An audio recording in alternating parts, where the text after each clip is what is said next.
इस लड़के ने बस एक खूबसूरत डांस करती लड़की का वीडियो लाइक किया, लेकिन उसे नहीं पता था कि उसके फोन की स्क्रीन एक प्राचीन जनरल के आईने से कनेक्टेड थी। जनरल को लगा कि ये लड़की सम्राट ने उसे तोहफे में दी है, लेकिन जैसे ही लड़का अपने फोन पर स्क्रॉल करता गया, वैसे ही आईने में भी इमेज बदलती गई। संयोग से उसने एक वीडियो देखा जिसमें जनरल की कम उम्र में हुई रहस्यमयी मौत के बारे में बताया जा रहा था। ये देखकर जनरल गुस्से में आ गया और पास रखा सामान उठाकर आईने पर दे मारा, लेकिन अगले ही पल वो चीज गायब हो गई। जनरल को नहीं पता था कि जो भी सामान वो उस ब्रॉन्ज मिरर में फेंकता है, वो कैश में बदलकर सीधे लड़के के अकाउंट में ट्रांसफर हो जाता है। लड़के को तुरंत माजरा समझ आ गया और उसने एक नया आइडिया आजमाने की सोची। उसने जनरल का एक ऐसा वीडियो चला दिया जिसमें वो औरतों की तरह कपड़े पहने हुए था। ये देखकर जनरल आग बबूला हो गया और गुस्से में उसने एक एंटीक आइटम उठाकर आईने पर दे मारी, लेकिन इस बार की तोड़फोड़ ने लड़के को करोड़पति बना दिया। अगले दिन जब लड़का अपने पूर्वजों को श्रद्धांजलि देने गया तो उसे पता चला कि जिस महान जनरल के साथ वो खेल रहा था वो असल में उसका पूर्वज था। इससे भी बड़ी बात ये थी कि उसके पिता ने बताया कि जनरल की मौत 33 साल की उम्र में एक विश्वासघाती व्यक्ति की साजिश के कारण हुई थी। जनरल की बड़ी उपलब्धियों के कारण सम्राट ने उससे जलन रखी और उसे खत्म करवा दिया, जिससे उनका परिवार बर्बाद हो गया। ये सुनते ही लड़का घबरा गया। वो अपने पैसे कमाने के जरिए को इतनी जल्दी खत्म नहीं होने देना चाहता था। उसने तुरंत एक वीडियो के जरिए जनरल को इस बारे में पहले ही जानकारी दे दी। ये सुनते ही जनरल सतर्क हो गया। अगले ही दिन सम्राट ने उसे धोखे से उसकी सेना की ताकत सौंपने के लिए कहा, ये कहकर कि अब शांति का समय है और युद्ध की जरूरत नहीं। लेकिन जनरल को अब सच्चाई पता थी। उसने साफ कह दिया कि उसका परिवार पीढ़ियों से वफादार रहा है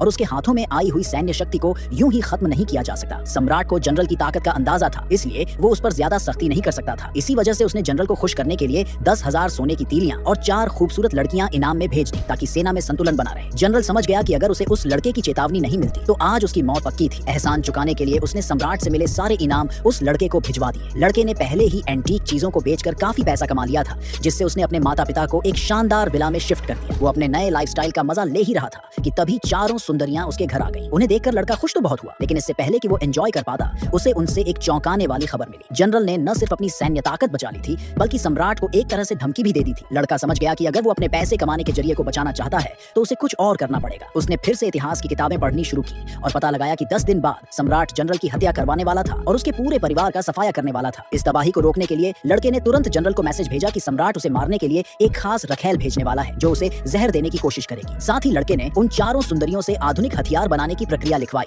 और अपने फोन के जरिए इसे जनरल तक पहुंचा दिया। फिर फाइनली वो दिन आ ही गया जब जनरल को मारने की साजिश थी। जनरल, जिसे पहले से ही सब कुछ पता था, उसने मजे लेने के लिए उस नौकरानी को वही बनी गर्ल कॉस्ट्यूम पहनने को कहा जो लड़के ने उसे भेजी थी। जैसे ही नौकरानी ने वाइन परोसी, उसने मौका देखकर उसमें जहर मिला दिया, लेकिन जनरल पहले से तैयार था। उसने जानबूझकर उसी का गिलास उठाने का नाटक किया और कहा कि वो उसके साथ एक जाम पीना चाहता है। इतना सुनते ही नौकरानी बुरी तरह घबरा गई और गलती से गिलास नीचे गिरा दिया। जमीन पर गिरते ही वाइन में मिला जहर सबके सामने आ गया। अब जब पोल खुल चुकी थी तो नौकरानी ने भी सच्चाई स्वीकार ली। उसने बताया कि सम्राट ने पहले ही महल को चारों ओर से घेरने के आदेश दे दिए हैं और चाहे वो जहर पिए या ना पिए, उसकी मौत तय है। लेकिन जनरल, जो पहले से ही सब कुछ प्लान कर चुका था, उसने पूरी शांति से अपने सैनिकों को आदेश दिया, वो आधुनिक हथियार निकालो जो हमने पहले ही बना लिए हैं।